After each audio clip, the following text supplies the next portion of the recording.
ஏற்ப வாழ வேண்டும். முதல் நாள். இன்னைக்கு தலைப்பு என்ன? தூய ஆவியின் தூண்டுதலுக்கு ஏற்ப வாழ வேண்டும். இது எங்க இருந்து எடுத்தேன் அப்புறமா நான் சொல்றேன். நாளைக்கு தலைப்பு தூய ஆவியை பெறுவதற்கான தடைகள் என்ன? தடைகள் யாவை? கரெக்டா சொல்லணும் இல்லையா? தூய ஆவியை பெறுவதற்கான தடைகள் யாவை? எவ்வளோ தடை இருக்கு, அதெல்லாம் நாளைக்கு சொல்லுவேன். ஏன்னா நிறைய நேரம் ஒரு சரியான புரிதல் நம் மக்களிடையே இல்லாமல் போய்விட்டது என்பதனால் அதை விளக்கிய பிறகு ஞாயிற்றுக்கிழமை எப்படி தூய ஆவியின் அபிஷேகத்தை பெறுவது. ஹல்லேலூயா சொல்லுவோமா? ஹல்லேலூயா. உற்சாகமா சொல்லுங்க பாப்போம். இன்னும் ஒரு படி மேல போய் இன்னும் ஒரு படி மேல. Very good. அதனால இன்னைக்கு தூய ஆவியின் தூண்டுதலுக்கேற்ப வாழ்வது, நாளைக்கு தூய ஆவியை பெறுவதற்கான தடைகள் யாவை, மூன்றாவது நாள் தூய ஆவியை எப்படி பெறுவது. சரிங்களா? ஆகவே இந்த 3 நாள் இப்படி தான் இருக்கும். ஆகவே உங்களுக்கு குழப்பங்கள், கேள்விகள், தெளிவுகள் இருந்தால், ஒருவேளை இருந்தால் நீங்கள் எழுதி தந்தை அமல் அவர்களிடம் கொடுத்து விடுங்கள். ஃபாதர் என்கிட்ட சொல்லுவாங்க. அதற்கான பதில்களை நாளையும் நாளை மறுநாளும் மறையுறையோடு இணைத்து நான் உங்களுக்கு சொல்லிவிடுகிறேன். சரிங்களா? ஏன்னா சில பேருக்கு அது மனசுக்குள்ள இருக்கும், ஃபாதர் எனக்கு இப்படி ஒரு கேள்வி இருக்கு அப்படின்னு நீங்கள் சொல்லுவீங்க. அதை இணைத்து நீங்கள் தந்தைகிட்ட சொல்லிட்டீங்கன்னா ஃபாதர் என்கிட்ட கொடுப்பாங்க. அதை நான் உங்களுக்கு மறையுறையிலே கூற முயற்சி செய்கிறேன். சரி, இன்னைக்கு தலைப்பு எடுத்த இடத்தை முதல்ல வாசிக்க போறோம். கலாத்தியர் 5:16 வசனம். சீக்கிரம் எடுக்கிறீங்களா? கலாத்தியர் 5:16. Very good. மைக்ல வாசிங்களேன். ரொம்ப நல்லா. தூய ஆவியின் தூண்டுதலுக்கு ஏற்ப வாழுங்கள். தூய ஆவியின் தூண்டுதலுக்கு ஏற்ப வாழுங்கள். பாத்தீங்களா? நான் நல்லா கவனிச்சிங்களா? இங்க இருந்தா அந்த வசனத்தை, இங்க இருந்தா அந்த தீமை நான் எடுத்திருக்கிறேன். தூய ஆவியின் தூண்டுதலுக்கு ஏற்ப வாழுங்கள். அதுக்கு அடுத்தது ரொம்ப முக்கியம். வாசிங்கம்மா. அப்போது ஊனியல்பின் இச்சைகளை நிறைவேற்ற மாட்டீர்கள். பிரியமானவர்களே, இது நமக்கு பேக் ஃபயர் பண்ணும். ஊனியல்பின் இச்சைகளை நான் எப்பொழுது நிறைவேற்ற மாட்டேன்? தூய ஆவியின் தூண்டுதலுக்கேற்ப வாழும் பொழுது நான் தூய ஆவியின் இச்சைகளை நிறைவேற்ற மாட்டேன். நான் தூய ஆவியின் இச்சைகளை எப்பொழுது நிறைவேற்றுவேன்? நான் தூய ஆவியின் தூண்டுதலுக்கு ஏற்ப வாழாத பொழுது. கவனிச்சிங்களா? எப்ப நான் நிறைவேற்றுவேன்? நான் தூய ஆவியின் தூண்டுதலுக்கு ஏற்ப வாழல, அதனாலதான் என்னுடைய ஊனியல்பின் இச்சைகளை நான் நிறைவேற்றுகிறேன். ஓகேவா? புரிஞ்சிருச்சாமா? வாசிங்க. ஊனியல்பின் இச்சை தூய ஆவிக்கு முரணானது. ஊனியல்பின் இச்சை தூய ஆவிக்கு முரணானது. கவனிச்சிங்களா? ஊனியல்பின் இச்சை தூய ஆவிக்கு முரணானது. எதெல்லாம் ஃபாதர்? இன்னும் கொஞ்ச நேரத்தில் சொல்லுவேன். என்னுடைய ஊனியல்பின் இச்சை எல்லாமே தூய ஆவிக்கு எதிரானது தான். அப்ப தூய ஆவிக்கு எதிரான எந்த ஒரு செயலுமே எனக்கு அபிஷேகத்தை கொடுக்காது. கரெக்டா? நாளைக்கு அந்த தடைகளை பார்க்கும்போது நான் சொல்லுவேன். அதனால இன்னைக்கு அதை குறிப்பா நம்ம அந்த வாழ்வது தூய ஆவியின் தூண்டுதலுக்கு ஏற்ப வாழ வேண்டும் என்றால் இதெல்லாம் இருக்கணுமே அப்படின்னு நம்ம பார்ப்போம். நாளைக்கு அந்த தடைகளை இன்னும் ஆழமா பார்ப்போம். சரிம்மா? வாசிங்க. தூய ஆவியின் விருப்பம் ஊனியல்புக்கு முரணானது. தூய ஆவியின் விருப்பம் ஊனியல்புக்கு முரணானது. இவை ஒன்றுக்கொன்று எதிராய் உள்ளதால் இது ரெண்டும் சேராது, ஒன்றுக்கொன்று முரணாய் இருக்கிறது இல்லையா? ஊனியல்பு தூயாவின் இயல்புக்கு எதிராக இருக்கிறது, தூயாவின் இயல்பு ஊனியல்புக்கு எதிராக இருக்கிறது. இவை ஒன்றுக்கொன்று எதிராக இருக்கிறது. ரெண்டும் சேர்ந்து வாழ முடியாது. ஃபாதர், நான் கொஞ்சம் நல்லவன், கொஞ்சம் கெட்டவன், மிருகம் பாதி மனிதரா கடவுள் பாதியா ஏதோ ஒன்று சொல்லுவாங்க இல்லையா? இப்படி ரெண்டுமாலாம் இருக்கவே முடியாது. ஒன்று ஊனியல்பின்படி இருக்கணும், அப்படி இல்லைன்னா தூயாவின்படி இருக்கணும். இது ரெண்டுத்துக்கும் இடம் கிடையாது ஒரே இடத்துல. ஃபாதர் நான் கொஞ்சம் நல்லவன், கொஞ்சம் கெட்டவன், நான் கொஞ்சம் நல்லது செய்வேன், கொஞ்சம் கெட்டது செய்வேன் இல்லையா, பரிசுத்தமாகவும் வாழவேன், பரிசுத்துக்கு விரோதமாகவும் வாழ்வேன் அப்படின்னு யாருமே சொல்லவே முடியாது. பிரியமானவர்களே, இது ரொம்ப ஆழமா கவனிக்க வேண்டிய ஒரு விஷயம் இல்லையா. Please do not take God's words as something that can be taken for granted இல்லையா. எடுத்துக்கலாம், ஈஸியா எடுத்துக்கலாம்லாம் எடுக்கக்கூடாது. ஆண்டவருடைய வசனத்தை சீரியஸா தான் எடுக்கணும். எல்லா வசனத்தையும் அதனுடைய முழு பொருளையும் காணணும். அதனுடைய முழு வீச்சு என்னுடைய உடலுக்கும் என் ஆன்மாவிற்கும் பொருந்துகிறது என்பதை புரிந்து கொள்ளணும். அதனால இது ரெண்டும் என்கிட்ட இருக்குன்னு சொல்ல முடியாது. அடுத்தது வாசிக்கமா. நீங்கள் செய்ய விரும்புவதை உங்களால் செய்ய முடிவதில்லை. நீங்கள் செய்ய விரும்புவதை உங்களால் செய்ய முடிவதில்லை. நீங்கள் தூய ஆவியால் வழிநடத்தப்பட்டால், ஒருவேளை நீங்கள் தூய ஆவியால் வழிநடத்தப்பட்டால் திருச்சட்டத்திற்கு உட்பட்டவர்களாய் இருக்க மாட்டீர்கள். திருச்சட்டத்திற்கு உட்பட்டவராய் இருக்க மாட்டீர்கள். அப்புறம் ஊனியல்பின் செயல்கள் யாவருக்கும் தெளிவாய் தெரியும். எல்லாருக்கும் தெரியும். ஃப்ளஷ் பாடிலி சின்ஸ் இல்லையா, இந்த உடம்புல இருந்து வர பாவ செயல்கள் எல்லாருக்குமே தெரியும். அவை பரத்தமை, இது எல்லாருக்கும் தெரிஞ்ச ஒரு வசனம் தான். இது அப்படியே வச்சுட்டு நம்ம நேரா 25வது வசனத்துக்கு போயிடுவோம். 25வது வசனம். தூய ஆவியின் துணையால், தூய ஆவியின் துணையால் நாம் வாழ்கிறோம். நாம் வாழ்கிறோம். பிரியமானவர்களே, நம்ம எல்லாரும் கிறிஸ்தவ வாழ்வு வாழணும்னா யாருடைய துணை தேவை? தூய ஆவியின் துணையால் தான் கிறிஸ்தவ வாழ்வை வாழ முடியும். தூய ஆவியின் துணை இல்லாமல் கிறிஸ்தவ வாழ்வை வாழ இயலாது. வாசிங்கம்மா. எனவே அந்த ஆவி காட்டும் நெறியிலே, அந்த ஆவி காட்டும் நெறி அல்லது வழியிலே நடக்க முயலுவோம். கைகளை தட்டி ஆண்டவருக்கு நன்றி சொல்லுவோம். இதுதான் இன்றைய தலைப்பு. நல்லா கை தட்டலாமே, ஏன் ஒரு சிலர் அந்த ஒரு உற்சாகம் இல்லையே? ரொம்ப சிம்பிள். இன்னைக்கு தலைப்பை நான் எங்கிருந்து எடுத்தேன்னு சொல்லியிருக்கிறேன். தலைப்பு என்ன சொல்கிறது? தூயாவியின் தூண்டுதலுக்கு ஏற்ப வாழுங்கள். ஊனியல்பு தூயாவியின் இயல்புக்கு எதிரானது. தூயாவியின் இயல்பு ஊனியல்பிற்கு எதிரானது. இவை ஒன்றுக்கொன்று எதிராயிருக்கிறது. ஆகவே தூய ஆவி காட்டும் வழியிலே நடக்க முயலுவோம். This is Christian life. This is baptismal life. இதுவே ஞான ஸ்நான வாழ்வு. இதுவே கிறிஸ்தவ வாழ்வு. இந்த வாழ்வு அல்லாமல் எதையும் கிறிஸ்தவ வாழ்வு என்று சொல்ல இயலாது.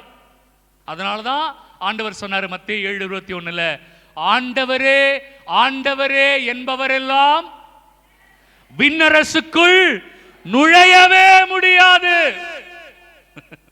ஆண்டவரே ஆண்டவரேன்னு நீங்களோ நானோ இங்க வந்து சொல்லிட்டாலாம் விண்ணரசுக்குள்ள நுழையவே முடியாது. அங்க இருக்கிற ஒரு ஆள் சொல்றார் ஆண்டவர்கிட்ட, ஆண்டவரே உம் பெயரால் நாங்கள் நற்செய்தி அறிவித்தோம். கவனிச்சிங்களா அந்த வார்த்தைய? பிரசங்கி, போதகர், எங்களை மாதிரி ஆளுங்களுக்கு பொருந்தோம். யாரெல்லாம் போதிக்கிறோன்னு பைபிளை தூக்கிட்டு கிளம்புறாங்களோ அவங்க எல்லாருக்கும் பொருந்தோம் இல்லையா? ஆண்டவரே ஆண்டவரே என்பவரெல்லாம் விண்ணரசுக்குள் நுழைய முடியாது. ஆண்டவரே நற்செய்தி அறிவிச்சோம். ஆண்டவரே பேய்களை ஓட்டினோம். ஓட்டுறாங்களா? ஓட்டுறாங்களாமா? பார்த்துருக்கிறீங்களாமா? நான் என் கண்ணால பார்த்தேன் ஃபாதர். அப்படியே பேய் பேசிச்சு ஃபாதர் இல்லையா? பேய் கூவுச்சு ஃபாதர். எங்க பக்கத்து வீட்டுக்காரன் பேரை சொல்லி கூவுச்சு ஃபாதர் என் பேய். அப்படியெல்லாம் சொல்லியிருக்கிறாங்களா? அங்க பாருங்க, என்ன அழகா போட்டிருக்கு, ஆண்டவரே உம் பெயரால் நாங்கள் பேய்களை ஓட்டினோம். நீங்க இயேசுவின் பெயராலேயே பேயை கூட ஓட்டியிருக்கலாம். அதுக்கு அடுத்த வரி, உம் பெயரால் அருள் அடையாளங்களை செய்தோம், அதிசயங்களை செய்தோம், அற்புதங்களை செய்தோம். கை வச்சு அப்படி நோயெல்லாம் குணமாயிடுச்சு. கேன்சர் கட்டி விழுந்துருச்சு, தலைவலி காணாம போயிடுச்சு, இடுப்பு வலி காணாம போயிடுச்சு. ஃபேண்டாஸ்டிக். ஆண்டவர் வாழ்த்து சொல்லல, ஆண்டவர் பாராட்டல. கவனிச்சிங்களா? ஆண்டவர் பாராட்டல. இப்படி செய்தவர்களை பார்த்து ஆண்டவர் சொன்னதுதான் ரொம்ப பெரிய விஷயம். ஆண்டவர் என்ன தெரியுமா சொன்னாரு? பொல்லாதவர்களே. என்ன வார்த்தை? பொல்லாதவர்களே. ஆண்டவர் யார பொல்லாதவர்னு சொன்னாருங்க? சத்தமா சொல்லுங்க. நற்செய்தியை அறிவித்தவர்களை சொன்னாரு. பொல்லாதவன் யார சொன்னாரு? நற்செய்தி அறிவிச்சவன. பொல்லாதவன் யார சொன்னாரு? பேய்களை ஓட்டியவர்களை சொன்னாரு. பொல்லாதவன் யார சொன்னாரு? அதிசயம் அற்புதங்களை எல்லாம் செஞ்சவன சொன்னாரு. அப்ப ஆண்டவர் சொல்றாரு, எது முக்கியம்? என் திருவுளத்தை நிறைவேற்றினால் மட்டும்தான் அவர்கள் விண்ணரசுக்குள் நுழைவர். கைகளை தட்டி ஆண்டவருக்கு நன்றி சொல்.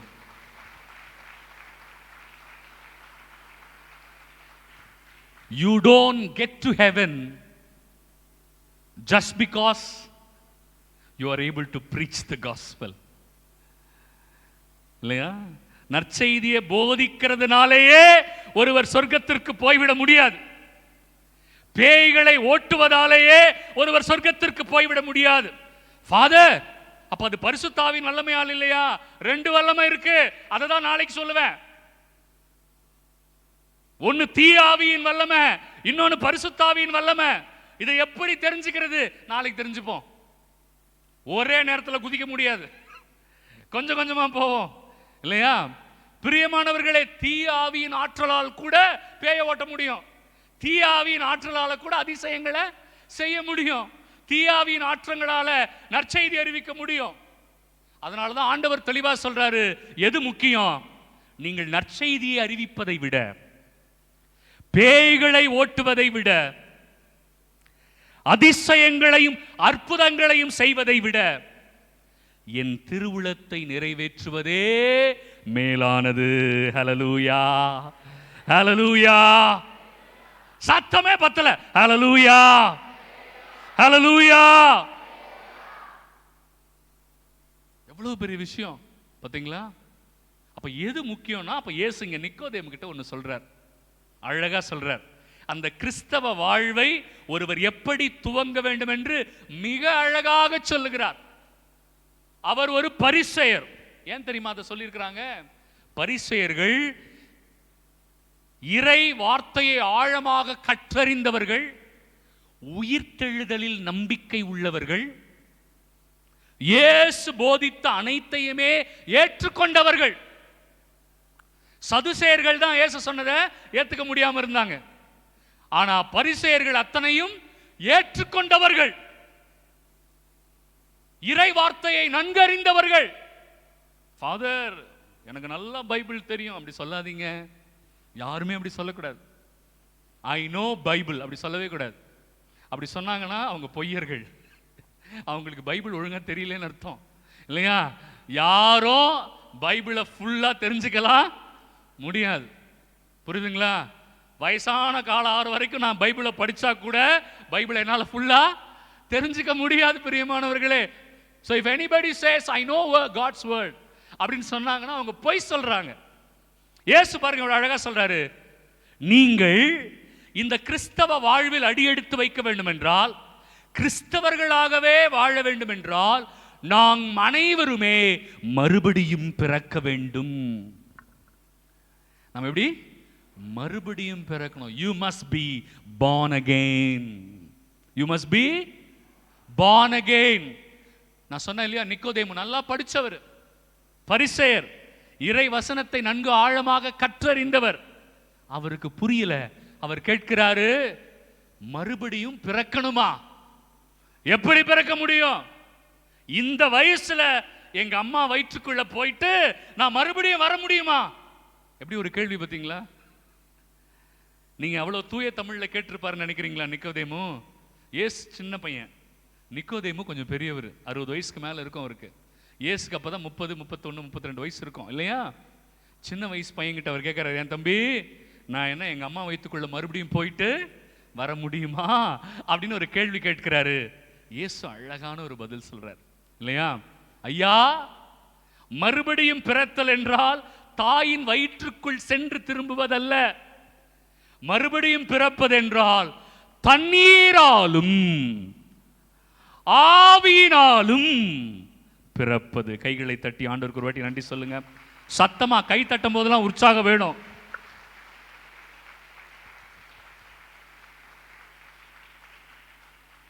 ஆவியினால் பிறப்பது. அப்ப அவர் கேட்கிறாரு, தம்பி இயேசுவே, ஆவியினால் பிறக்கிறதுனா எப்படி? எனக்கு தெரியல. பாருங்க, இயேசு கிட்ட கேட்டு கத்துக்கிறார். அவர் ஒரு பெரிய அறிஞர். இயேசு கிட்ட கேட்கிறார், எனக்கு சொல்லி கொடுங்க, ஆவியினால் பிறப்பதென்றால் எப்படி? அதுக்கு இயேசு என்ன தெரியுமா சொன்னாரு? எப்படின்றதை விட ஆவியினால பிறந்தவங்க எப்படி இருப்பாங்கன்னு சொல்றேன். அபிஷேகம் பெற்றவங்க எப்படி இருப்பாங்கன்னு சொல்றேன். அப்ப நீங்க புரிஞ்சுக்கோங்க. ஏன்னா நம்ம 3வது நாள் அதை தான் ஆழமா பார்க்க போறோம், நிறைய பார்க்க போறோம். அதனால இன்னைக்கு அவங்க எப்படி இருப்பாங்கன்னு மட்டும் தான் சொல்ற. அதுதான் கிறிஸ்தவ வாழ்வு. எப்படி இருந்தா அது கிறிஸ்தவ வாழ்வு, எப்படி இல்லைன்னா அது கிறிஸ்தவ வாழ்வு ஆகாது. புரியுதுங்களா? நான் மைக்க பிடிச்சு போதிக்கிறதுனாலேயே கிறிஸ்தவன் ஆகிவிட முடியாது என்பதனால தான் நான் அழுத்தி அழுத்தி சொல்றேன். எப்படி இருந்தா கிறிஸ்தவ வாழ்வு? இயேசு சொல்றாரு, காற்று எந்த திசையிலிருந்து வருகிறது என்றோ, எந்த திசைக்கு செல்கிறது என்றோ யாருக்கும் தெரியாது. தூய ஆவியினால் பிறந்தது இதற்கு பொருந்தும். கைகளை தட்டுங்க ஒரு வாட்டி எல்லாரும். அபிஷேகம் பெற்றவர்கள் எப்படி இருப்பாங்க? அவங்க எந்த திசையிலிருந்து வராங்க என்றோ, எந்த திசைக்கு செல்கிறார்கள் என்றோ யாருக்கும் தெரியாது. இன்னும் நமக்கு புரிகிற மாதிரி சொல்றேன். அபிஷேகம் பெற்றவர்கள் தங்களை குறித்து தம்பட்டம் அடிக்க மாட்டார்கள். அபிஷேகம் பெற்றவர்கள் தன்னிடம் தூய ஆவி இருப்பதாக சொல்லிக் கொள்ள மாட்டார்கள். 1 யோவான் 4:1 எடுங்க, டக்குன்னு எடுங்க, உங்க டக்க பார்ப்போம். 1 யோவான் 4:1. அன்பார்ந்தவர்களே, அன்பார்ந்தவர்களே, தூய ஆவியின் தூண்டுதல், தூய ஆவியின் தூண்டுதல் தமக்கு இருப்பதாக சொல்லிக் கொள்ளும் சில பேர் வருவாங்க. Father, I am blessed by the Holy Spirit. I am anointed by the Holy Spirit. Father, என்கிட்ட ஆவியானவர் இருக்கிறார் ஃபாதர்னு யார் சொல்லுவா? அவங்களே சொல்லுவாங்க. யார் சொல்லுவா? அவங்களே சொல்லுவாங்க. வந்து நம்ம கிட்ட சொல்லுவாங்க, Father, I am anointed by the Spirit. அப்பா இயேசு சொன்னார்ப்பா, அப்படி அனாயிண்ட் ஆனா அவங்க வெளியிலாம் சொல்லிக்க மாட்டாங்க. அனாயிண்ட் ஆகிறவங்க என்ன பண்ண மாட்டாங்கம்மா? வெளியில சொல்லிக்க மாட்டாங்க. கவனிச்சிங்களா? ரொம்ப தெளிவா புரியுதா? என்கிட்ட ஆவியானவர் இருக்குதுன்னு வெளியில யாரும் என்ன பண்ண மாட்டாங்க? தம்பட்டம் அடிக்க மாட்டாங்க, வெளியில சொல்லிக்க மாட்டாங்க. ரொம்ப ஆழமா கவனிக்க வேண்டிய விஷயம்.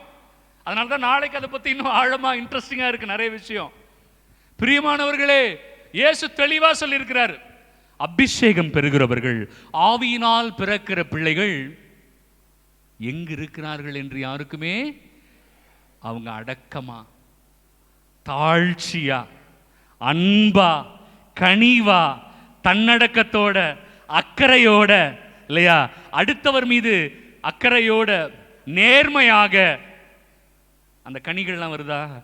இப்படித்தான் இருப்பாங்களே ஒழிய அவங்க வெளியில வந்து என்கிட்ட பரிசுத்தாவின் அபிஷேகம் இருக்கிறது என்று யாரும் அடுத்தவங்க கிட்ட சொல்ல மாட்டாங்க. அதனால தன்னிடம் ஆவியானவர் இருப்பதாக சொல்லிக் கொள்ளும் எல்லாரையுமே நம்பி விடாதீர்கள். நம்பி விடாதீர்கள். அம்மா வாசிங்க.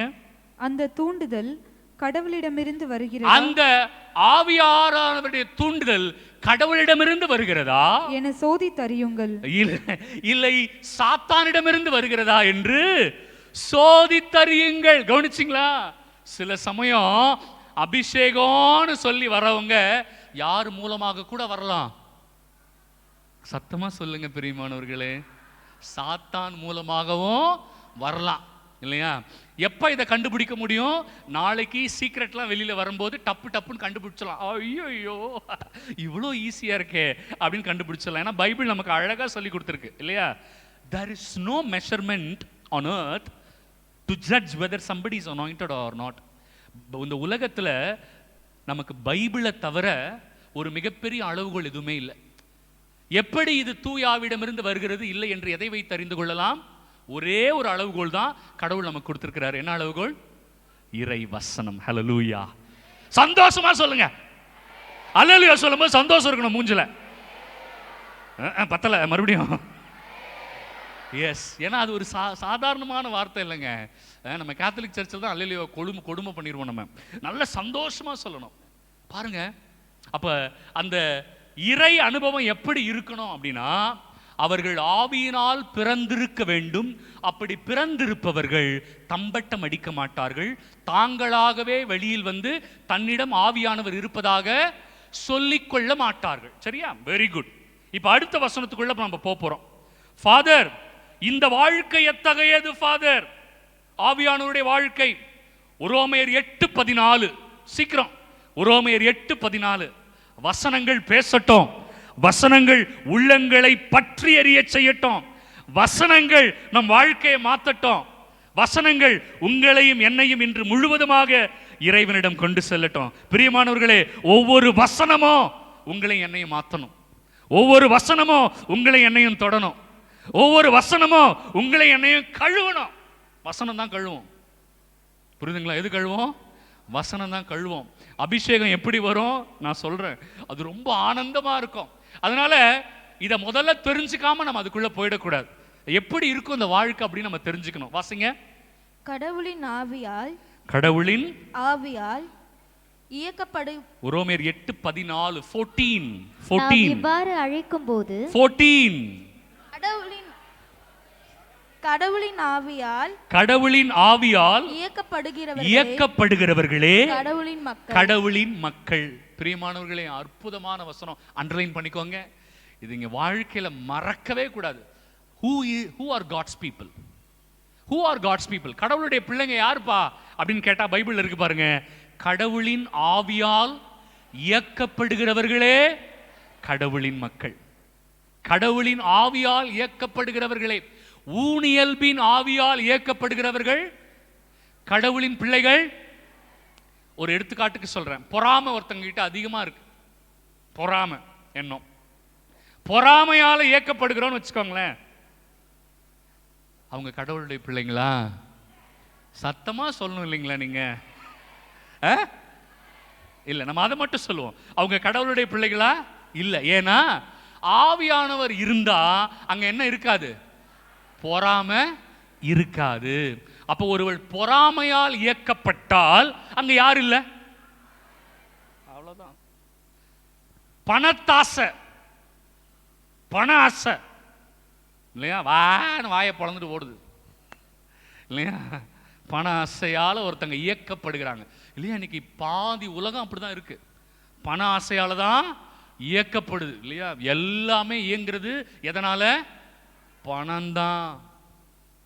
பணம்தான் எல்லாத்துக்கும் காரணம். எல்லா ஆசைக்கும் காரணம் பணம்தான் இல்லையா? பணம் இயக்குது இல்ல ஒருத்தரை. சர்ச்சுக்கு வராம இருக்கிறது கூட அங்க போனா அந்த பிசினஸ் முடியும் இன்னைக்கு அப்படின்னு நினைச்சு போறாங்கல்ல. எதனால இயக்கப்படுறாங்க? பண ஆசையால.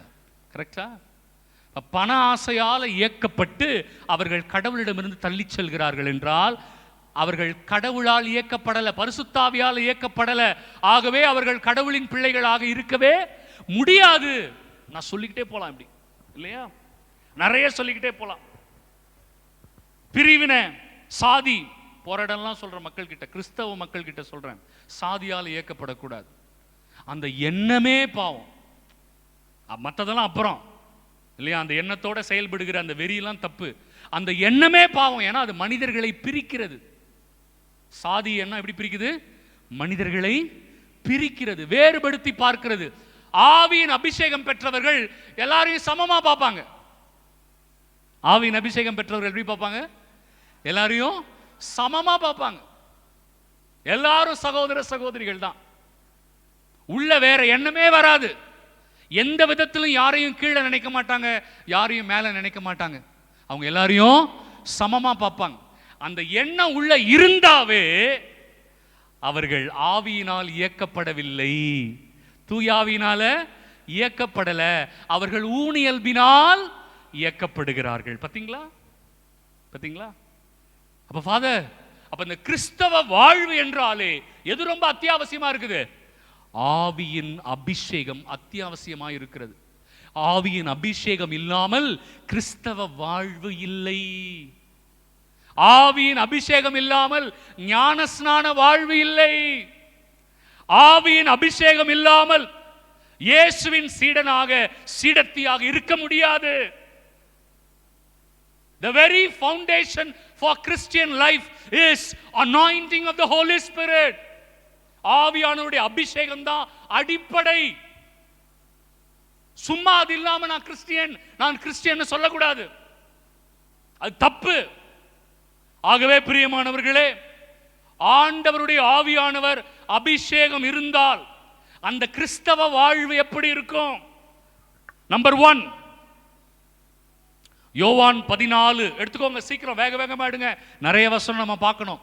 யோவான் 14வது அதிகாரம் 16வது வசனம் 17வது வசனம், சீக்கிரம். உங்களோடு என்றும் இருக்கும்படி மற்றொரு துணையாளரை உங்களுக்கு தருமாறு நான் தந்தையிடம் கேட்பேன். பாருங்களேன், ஆண்டவர் எவ்வளவு அழகா அவர் இந்த உலகத்தை விட்டு நான் தந்தை கிட்ட போக போறேன்னு சொல்லும் பொழுது, உங்களோடு என்றும் இருக்கும் அளவு, என்றும் உங்களோடு தங்கும்படி, இல்லையா, என் கூட எப்பவுமே இருக்கும்படி நான் உங்களுக்கு ஒரு துணையாளரை தந்தையிடம் கேட்பேன், உங்களோடு என்றும் இருக்கும்படி.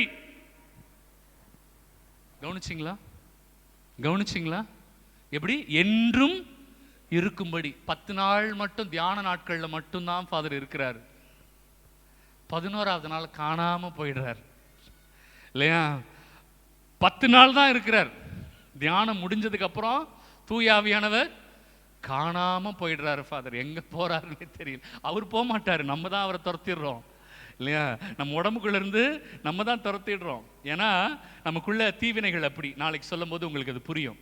ஆகவே ரொம்ப அழகா எழுதப்பட்டிருக்கிறது, அவர் என்றும் இருக்கும்படி. அப்படின்னா Christian life is a life that is lived every moment with the help of the Holy Spirit.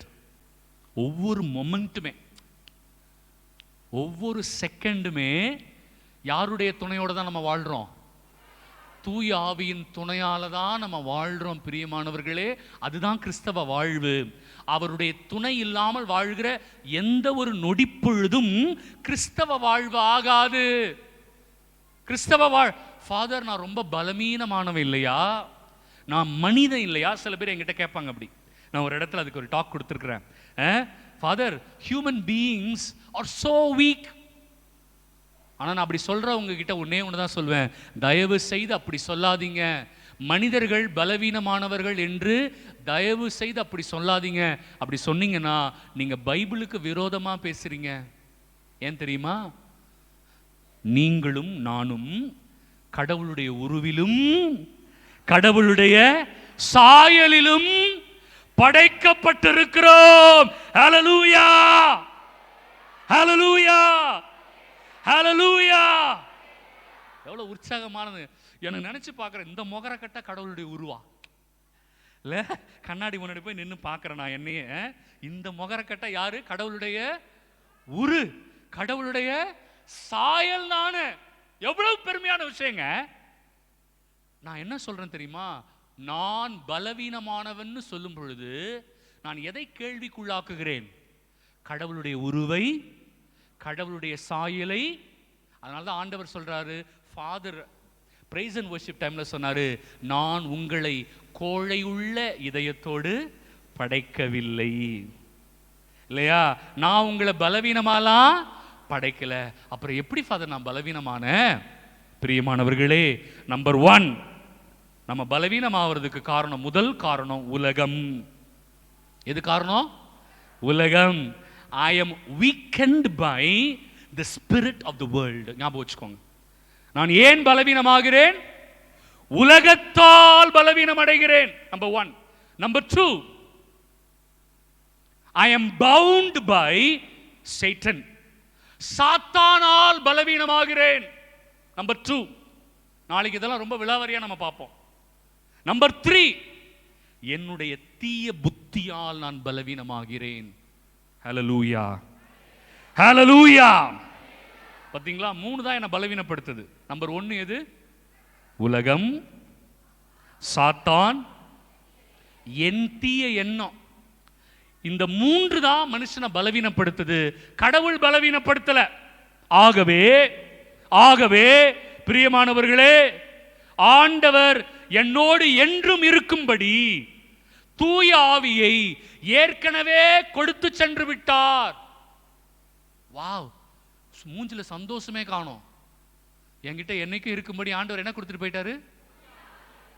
அப்ப ஏன் ஃபாதர் என்கிட்ட அபிஷேகம் இல்ல? அவர் தான் என்றும் இருக்கும்படி துணையாளரை கொடுத்துட்டு போயிட்டார் இல்ல, ஏன் என்கிட்ட இல்ல? அம்மா வசனத்தை தொடர்ந்து வாசிப்போம். யோவான் 14:16 வசனம். தந்தை அவரை உங்களுக்கு அருள்வார். மறுபடியும் வாசிங்கம்மா, 16வது வசனம். உங்களோடு என்றும் இருக்கும்படி மற்றொரு துணையாளரை உங்களுக்கு தருமாறு நான் தந்தையிடம் கேட்பேன். தந்தை அவரை உங்களுக்கு அருள்வார். அவரே உண்மையை வெளிப்படுத்தும்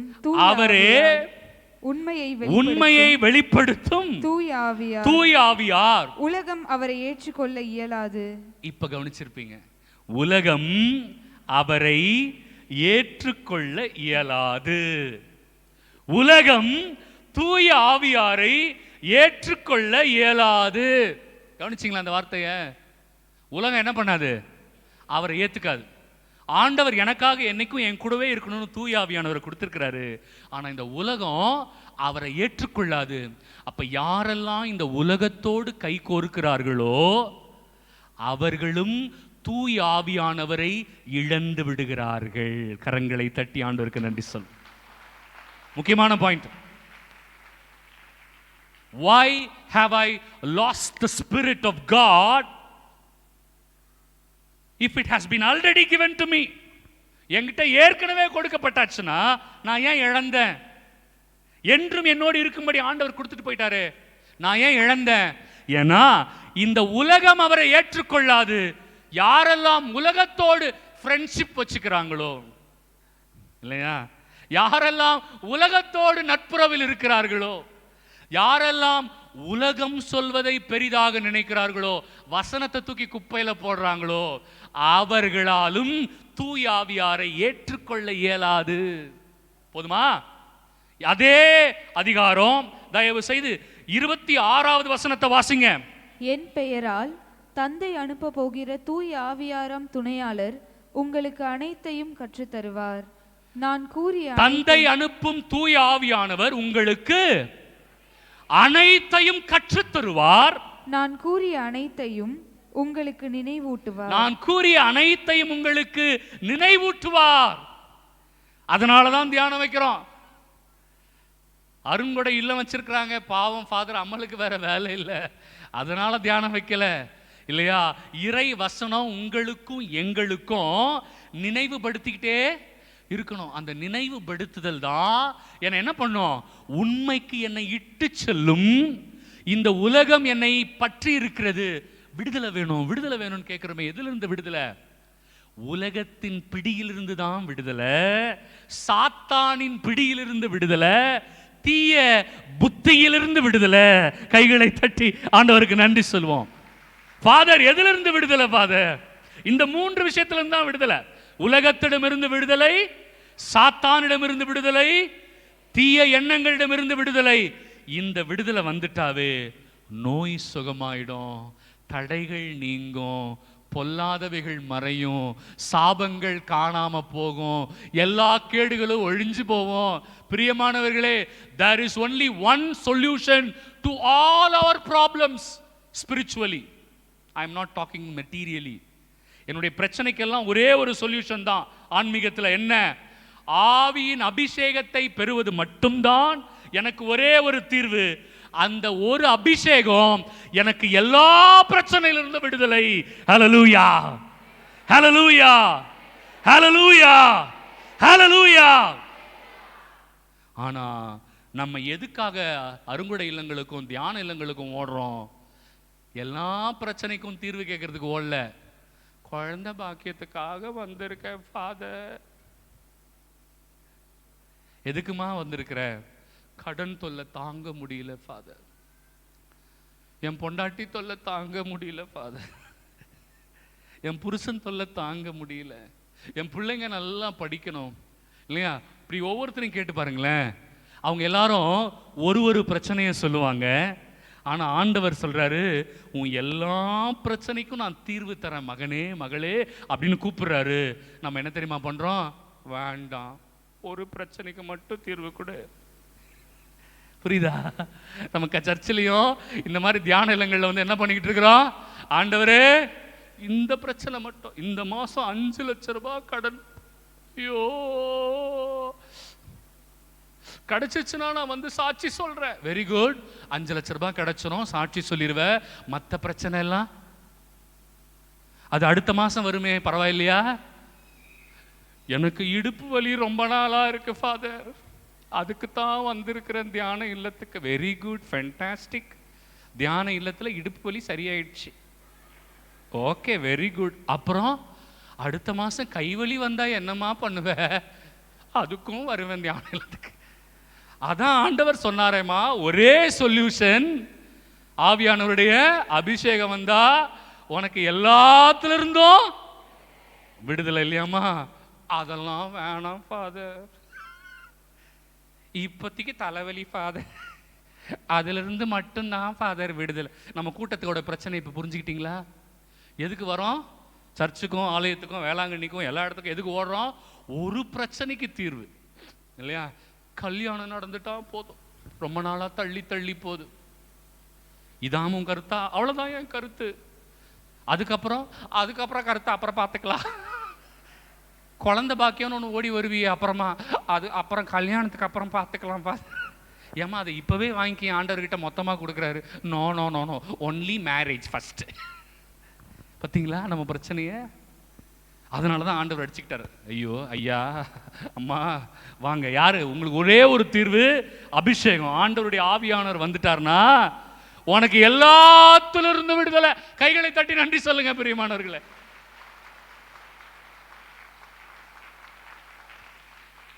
ஒரு சொல்யூஷன் வேணுமா? இல்ல எல்லாத்துக்கும் ஒரு சொல்யூஷன் வேணுமா? நல்ல ஆசை, ஆசை தோசை அப்பள வடை சும்மாவே கொடுத்துட்றேன் இருங்களேன். ஆண்டவர் ரொம்ப தெளிவா இருக்கிறார் இல்லையா? பிரியமானவர்கள், இதுவும் ஒரு குழப்பம் நம்ம கிட்ட. என்ன தெரியுமா? தியான இல்லத்துக்கு போயிட்டு அபிஷேகம் கிடைச்சிரும், இங்க போனா அபிஷேகம் கிடைச்சிரும். இல்ல பிரியமானவர்களே, ஆண்டவர் சில கண்டிஷன்ஸ் வச்சிருக்கிறார். ஆண்டவர் என்ன வச்சிருக்கிறாரு? சில கண்டிஷன்ஸ் வச்சிருக்கிறார் இல்லையா? இதெல்லாம் நீங்க ஃபுல்ஃபில் பண்ணணும். அதை தான் நான் ஞாயிற்றுக்கிழமை சொல்ல போறேன். ஞாயிற்றுக்கிழமை அது ரொம்ப முக்கியமானதாக இருக்கும். அப்புறம் கடைசி அந்த அபிஷேக ஆராதனை இன்னும் அபிஷேகமாக ஆண்டவர் கொடுப்பார் நான் நம்புறேன். நான் கண்டிப்பா நம்ம எல்லாரும் சேர்ந்து ஜெபம் பண்ண போறோம். அதனால எப்படிப்பட்ட வாழ்க்கை இருக்கணும்? அம்மா அடுத்தது வாசிங்க, யோவான் 15:26 வசனம். ஆண்டவருடைய அபிஷேகம் பெற்றுவிட்டால் கிறிஸ்தவ வாழ்வு எப்படி இருக்கும்? வாசிங்கம்மா. என் பெயரால் தந்தை அனுப்ப போகிற தூய ஆவியாராம் துணையாளர் மறுபடியும் வாசிங்கம்மா. தந்தையிடமிருந்து நான் உங்களுக்கு அனுப்ப போகிற துணையாளர் வருவார். தந்தையிடமிருந்து நான் உங்களுக்கு அனுப்ப போகிற துணையாளர் வருவார். இயேசு ரொம்ப தெளிவா சொல்றார், the holy spirit I will send him. First ஒரு இடத்துல தந்தை அனுப்புவார்ன்றாரு, ரெண்டாவது ஒரு இடத்துல நான் அனுப்புவேன்றாரு. ரெண்டும் வேற வேற கிடையாது. ஏன்னா தந்தையும் மகனும் வேறு வேறு அல்ல. குழப்பிக்க வேண்டாம் பிரியமானவர்களே. சில பேர் இப்ப புகுந்திருக்கிறாங்க நம்மளெல்லாம் குழப்பறதுக்கு. இப்போ ஒரு குரூப் இருக்கு, நாங்க தந்தையானவரை மட்டும்தான் வழிபடுவோம். அந்த குரூப்புக்கு பேர் அப்பா ஃபாதர் குரூப். என்ன குரூப் அது? அப்பா ஃபாதர் குரூப். கேள்விப்பட்டிருக்கீங்களா? என்னங்க கேள்விப்படலையா? இருக்கிறாங்க. அது அவங்கெல்லாம் நான் பேசல, நம்ம ஆளுகளுக்குள்ளே, நம்ம கத்தோலிக்க திருச்சபைக்குள்ளே சொல்றேன். ஒரு சில குரூப் என்னது, நாங்க வெறும் யாரை மட்டும்தான் கும்பிடுவோம்? தந்தையானவர். எங்க இயேசுவே சொல்லியிருக்காருங்களே, தந்தை என்னுள்ளும் நான் தந்தையினுள்ளும் இருக்கிறேன், என்னை அறிந்தவன் தந்தையை அறிந்திருக்கிறான். இல்லையா? நீங்க தந்தையை பார்க்கணும்னே அவசியம் இல்லை, என்னை கண்டாலே அவர்கள் தந்தையை கண்டிருக்கிறார்கள். எங்கங்க போச்சு அவங்களுக்கு பைபிள்? அந்த பைபிள் யோசனைலாம் அவங்களுக்கு எங்க போச்சு? சரி, ஓகே. இப்போ ஆண்டவர் சொல்றார், நான் அனுப்ப போகிற துணையாளர் வருவார், அவரே தந்தையிடமிருந்து வந்து உண்மையை வெளிப்படுத்தும் தூய ஆவியார். The Holy Spirit will lead you to the truth. He will take you to the truth. He will confirm the truth. He will witness to the truth. உண்மையை மட்டும் தான் சொல்லி தருவார். ஹோலி ஸ்பிரிட் வந்துட்டார்னா அங்க என்ன இருக்காது? பொய் இருக்காது, பொய்யே இருக்காது, புரட்டு இருக்காது. அதனால தான் தடைய நாளைக்கு வச்சிருக்கிறேன். செம காமெடியா இருக்கும், செம செம செம காமெடி. அதனால அதை நம்ம நாளைக்கு தனியா பார்த்துருவோம் இல்லையா? இன்னைக்கு முக்கியமானது எது? அவர் நம்மளை உண்மைக்கு கூட்டிட்டு போவாரு. உண்மை நிறைந்த வாழ்க்கையா இருக்கும் நம்முடைய வாழ்க்கை. அந்த வாழ்க்கையில என்ன இருக்கவே இருக்காது? பொய்யே இருக்காது பிரியமானவர்களே, புரட்டு இருக்கவே இருக்காது. அம்மா வாசிங்க. அவர் வரும்போது என்னை பற்றி சான்று பகர்வார். கைகளை தட்டி ஆண்டவருக்கு நன்றி சொல்லுங்க. ரொம்ப முக்கியமானது.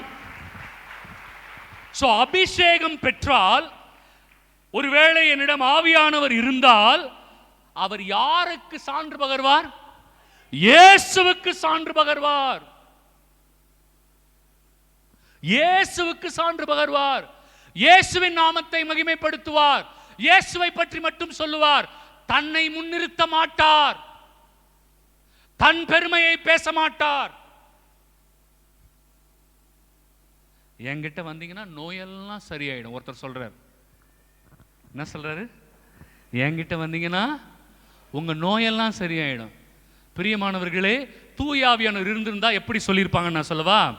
நீங்கள் இயேசுவிடம் சென்று விட்டால் உங்க நோயெல்லாம் சுகமாகும். ஹல்லேலூயா சொல்லுங்களேன். அப்ப அவர் என்ன சொல்லியிருக்க கூடாது? என்கிட்ட வந்தால் உங்கள் நோய் சுகமாகும்னு அவர் சொல்லக்கூடாது. அவர் என்ன சொல்லியிருக்கணும்? அம்மா மாதாம்மா செஞ்சாங்க தெரியுமா, அன்னை மரியாள், என்கிட்ட வாங்க திராட்சை ரசம் கிடைக்கும்னு சொல்லல.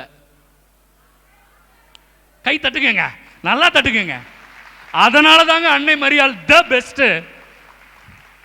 ஒரு இடத்துல கூட தன்னை பெருமையாவே பேச மாட்டாங்க. அவங்க ஒரு இடத்துல கூட பேச மாட்டாங்க. அம்மாவை விட தாழ்ச்சியானவங்களை நீங்க பைபிள்ல பார்க்கவே முடியாது.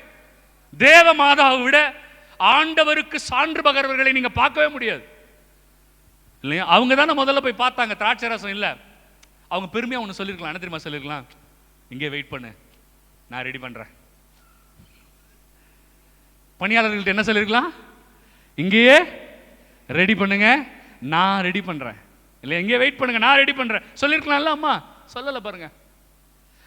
அப்பா கிட்ட வராங்க, ஏசு கிட்ட வராங்க. அப்பா திராட்சை ரசம் இல்லையாம்ப்பா, நம்மளே ஓசியில சாப்பிட வந்திருக்கோம்மா, அமைதியா வாயை மூடிட்டு போய் உட்காருமா. ஏசு சொல்லிட்டாரு பார்த்தீங்களா, நம்மளே ஓசியில சாப்பிட வந்திருக்கோம், அம்மா நீ போய் கம்முன்னு உட்காருமா சொல்லிட்டாரா? அம்மா சும்மாவே இல்லை. அப்பவும் அமைதியா போய் உட்காரல. அப்பவும் அவங்க யாரை வெளிப்படுத்தணும்னு துடிக்கிறாங்க, யாருக்கு சான்று பகரணும்னு துடிக்கிறாங்க. இயேசுக்கு ஓடி போறாங்க. அந்த பணியாளர்கள் வெயிட் பண்ணிட்டு இருந்தாங்களா, எங்க வாங்க தம்பிங்களா, எங்க வாங்கல, அங்க ஒருத்தர் நிக்கிறார்ல, என் பிள்ளை தான், நீங்க போய் அவர் என்ன சொன்னாலும் செய்யுங்க, அவர் என்ன சொன்னாலும் செய்யுங்க, உங்களுக்கு கிடைக்கும். ஹல்லேலூயா, ஹல்லேலூயா. அம்மா யாரை மகிமைப்படுத்தினாங்க? இயேசுவை மகிமைப்படுத்தினாங்க. அவர் சொல்றதை செய்யுங்க, அப்ப உங்களுக்கு வேண்டியதெல்லாம். பார்த்தீங்களா? ஆவியானவர் இருந்தா ஒரு நபர் இப்படித்தான் பிஹேவ் பண்ணுவாங்க. ஆவியானவர் இருந்தா ஒருத்தங்க இப்படிதான் பிஹேவ் பண்ணுவாங்க. ஆவியானவர் இல்லைன்னா என்ன தெரியுமா சொல்லுவாங்க? நான் போனாவே அங்க அப்படியே ஒரே மிரக்கிள்ஸா நடக்கும். எப்படி?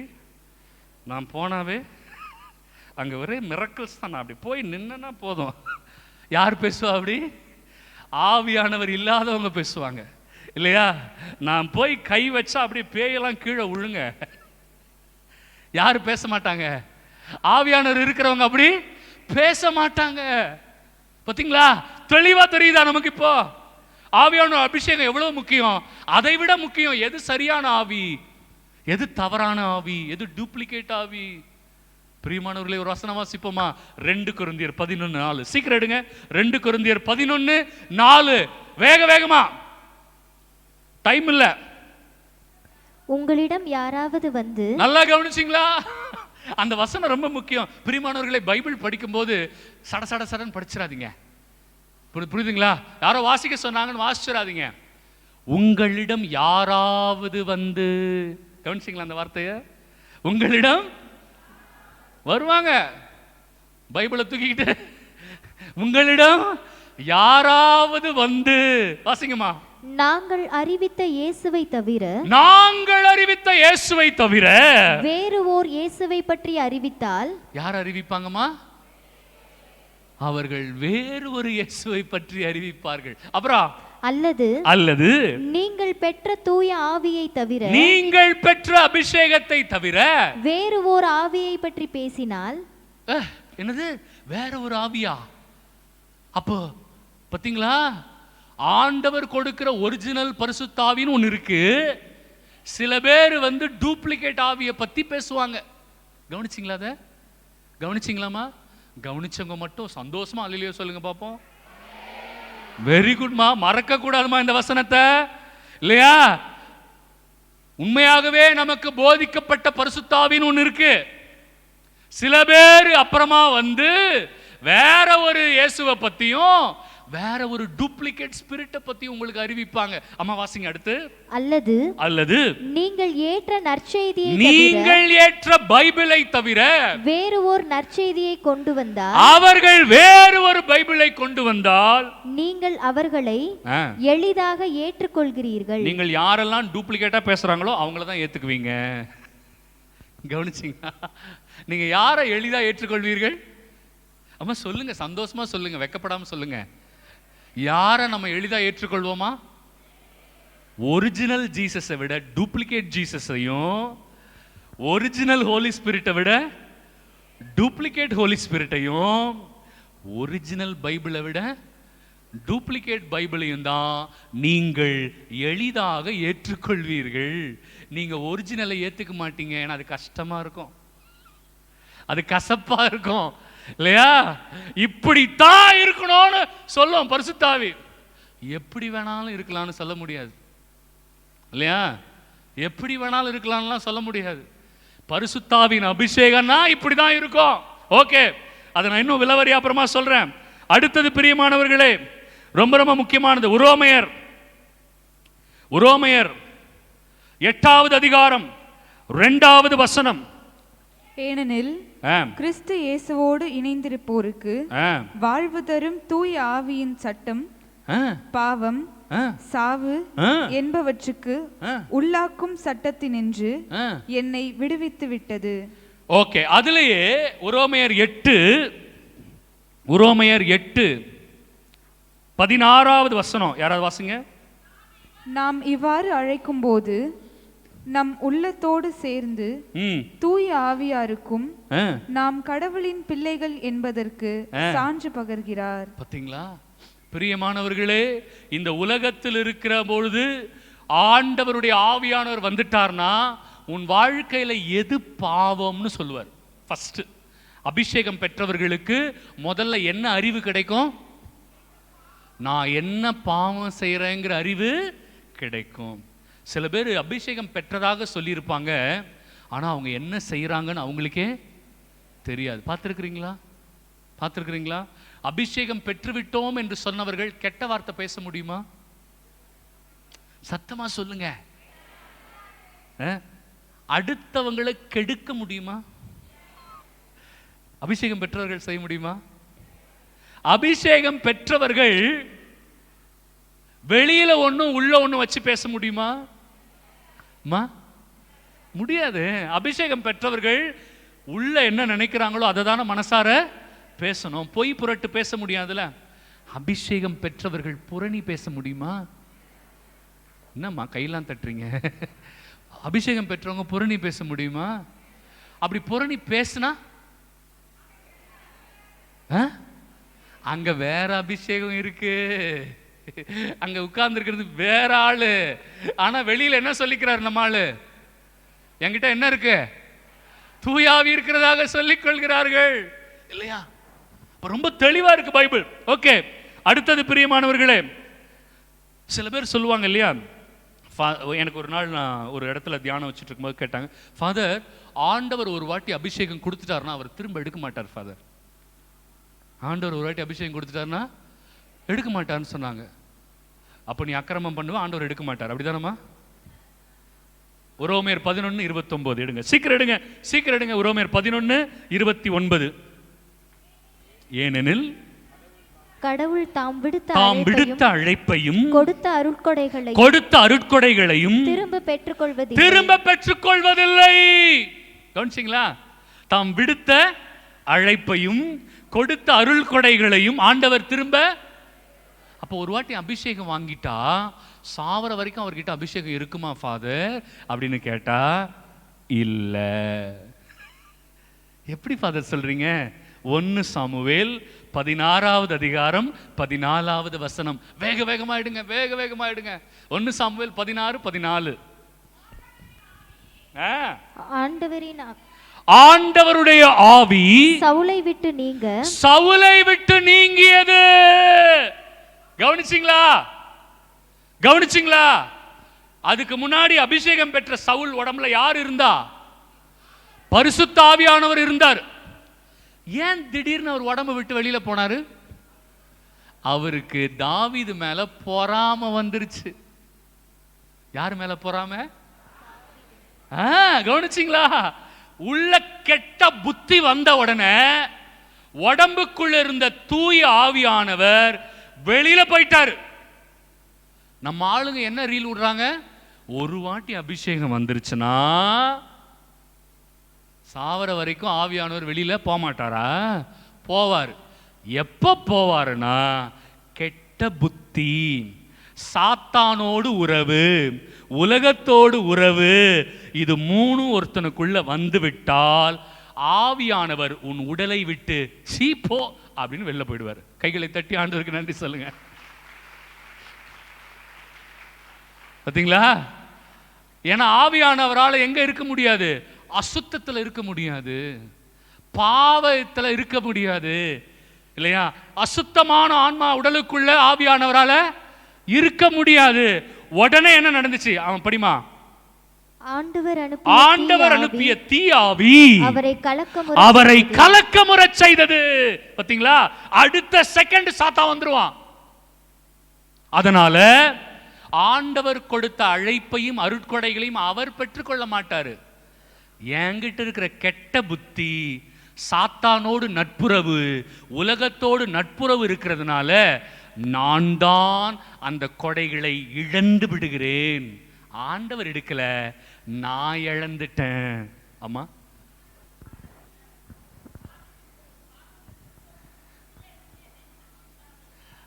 ஏன்னா தாவீது ராஜா உபவாசம் இருந்து கண்ணீர் விட்டு அழுது மன்னிப்பு கேட்டதுக்கு அப்புறம்தான் அவர் இழந்ததை பெற்றாரை ஒழிய அவர் பாவ மன்னிப்பு கேட்கிற வரைக்கும் பெறல.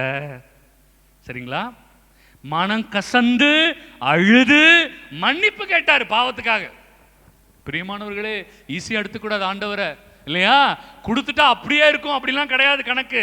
அதனால ஆவியின் அபிஷேகம் பெற விரும்புகிறவர்கள் ஒவ்வொரு நொடியும் ஆவியானவருடைய துணையால் வாழ வேண்டும். அப்படி வாழவில்லை என்றால் அது கிறிஸ்தவ வாழ்வாகாது. இறுதியாக ஒரே ஒரு வசனத்தோடு நிறைவு செய்கிறேன். நாளைக்கு நிறைய இருக்கு. ஒரே ஒரு வசனம், எபேசியர் 1வது அதிகாரம் 13-14 வசனங்கள். எபேசியர் 1:13-14 வசனங்கள். நீங்களும் உங்களுக்கு மீட்பளிக்கும் நற்செய்தியாகிய உண்மையின் வார்த்தையை கேட்டு, உங்களுக்கு மீட்பளிக்கிற நற்செய்தியாகிய உண்மையின் வசனத்தை கேட்டு, அவர் மீது நம்பிக்கை கொண்டு, இயேசுவின் மீது நம்பிக்கை கொண்டு, வாக்களிக்கப்பட்ட தூய ஆவியால் அவருக்குள் முத்திரையிடப்படுகிறீர்கள். You are sealed with the Holy Spirit. எப்ப? கவனிங்க, மீட்பளிக்கிற நற்செய்தியாகிய உண்மையின் வசனத்தை கேட்டு, வசனத்தை நம்பிக்கையோடு கேட்டு, இயேசுவின் மீது நம்பிக்கை கொண்டு, அதற்கு பிறகுதான் வாக்களிக்கப்பட்ட தூய ஆவியால் நாம் அனைவரும் முத்திரையிடப்படுகிறோம். அப்ப அந்த 3வது நாள் அபிஷேகத்துக்காக ஏன் இன்னைக்கு நான் தயார் செய்கிறேன்? பிரியமானவர்களே, வசனத்தின் மேல நம்பிக்கை இல்லாம அபிஷேகம் பெற முடியாது. உலகத்தோடு ஃப்ரெண்ட்ஷிப் வச்சுக்கிட்டு, சாத்தானோடு ஃப்ரெண்ட்ஷிப் வச்சுக்கிட்டு, கெட்ட புத்தி வச்சுக்கிட்டு அபிஷேகம் பெற முடியாது இல்லையா?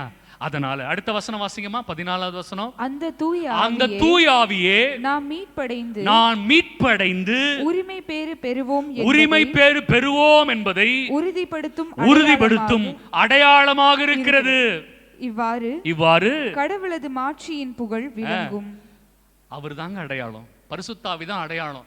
எனக்கு மீட்பு உண்டா இல்லையா என்பதற்கு அடையாளம் யாரு? பரிசுத்த ஆவி தான்.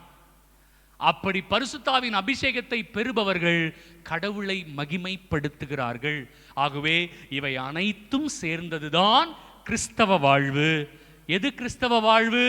தூய ஆவியால் தூண்டப்பட்ட வாழ்வு, தூய ஆவியின் துணையால் நடக்கின்ற வாழ்வு, ஒவ்வொரு நொடி பொழுதும் தூய ஆவியின் துணையோடு வாழ்கிற வாழ்வு, ஊனியல்பை எதிர்க்கிற வாழ்வு. புரியுதுங்களா? ஆகவே இப்படிப்பட்ட கிறிஸ்தவ வாழ்வை நான் பெற்றிருக்கிறேனா என்கிற கேள்வியை இன்னைக்கு நம்ம எல்லாரும் கேட்போம். இன்னைக்கு போங்க, முடிஞ்சா நாளைக்கு உபவாசம் இருந்து ஜெபம் பண்ணுங்க. நாளைக்கு திரும்ப வரும்பொழுது நான் தூய ஆவியை பெறுவதற்கு பைபிளில் என்னெல்லாம் தடை இருக்கு, எவ்வளவு தடைகளை நாம் எதிர்கொள்ள வேண்டியிருக்கு, அந்த தடைகளையெல்லாம் உடைக்காம எனக்கு அபிஷேகம் கிடைக்காது. ஆகவே எப்படி அந்த தடைகளை உடைக்க முடியும் அப்படின்னு மகிழ்ச்சியாக நாளைக்கு கற்றுக்கொள்ள போறோம். ஏன் தெரியுமா? தூய ஆவியானவர் வந்தார்னா எதெல்லாம் சரி எதெல்லாம் தப்புன்னு நமக்கு சொல்லி கொடுப்பாரு, அவருடைய வசனங்களை நமக்கு நினைவுபடுத்துவாரு, கடைசியில் நம்மளை உண்மைக்கு கூட்டிகிட்டு போவாரு, இயேசுவுக்கு சாட்சி வைப்பாரு, கடைசியா ஆண்டவருக்கு மகிமை சேர்ப்பார். ஹல்லேலூயா, ஹல்லேலூயா, ஹல்லேலூயா. அன்பானவர்களே, இன்னும் நிறைய நம்ம ஆவியானவரை குறித்து பேசணும்னா 10 நாள்லாம் பத்தாது. நீங்கள் வருஷக்கணக்கில் நம்ம பேசிக்கிட்டே இருக்கணும். பைபிளில் அவ்வளோ விஷயம் இருக்குது. ஆகவே இதை சுருக்கமாக நம்ம எல்லோருக்கும் புரிகிற விதத்தில் கொஞ்சம் கொஞ்சமாக நம்ம கொடுக்க முயற்சி செய்கிறோம்.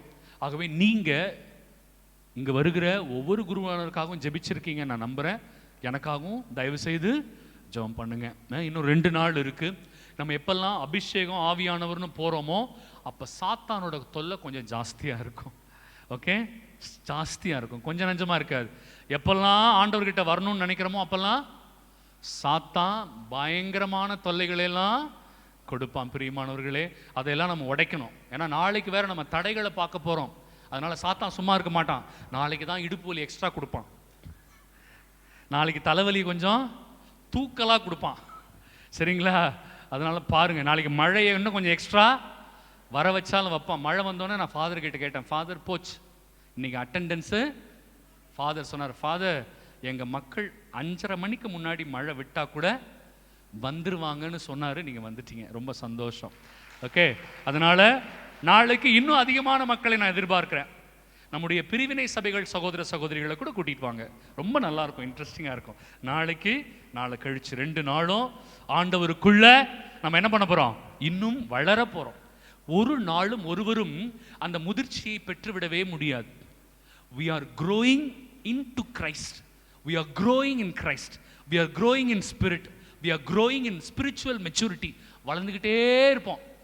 என்னைக்கு ஃபாதர் இந்த வளர்ச்சிக்கு முடிவு இருக்குது? பரலோகத்துக்கு போகிற வரைக்கும் இருக்குது.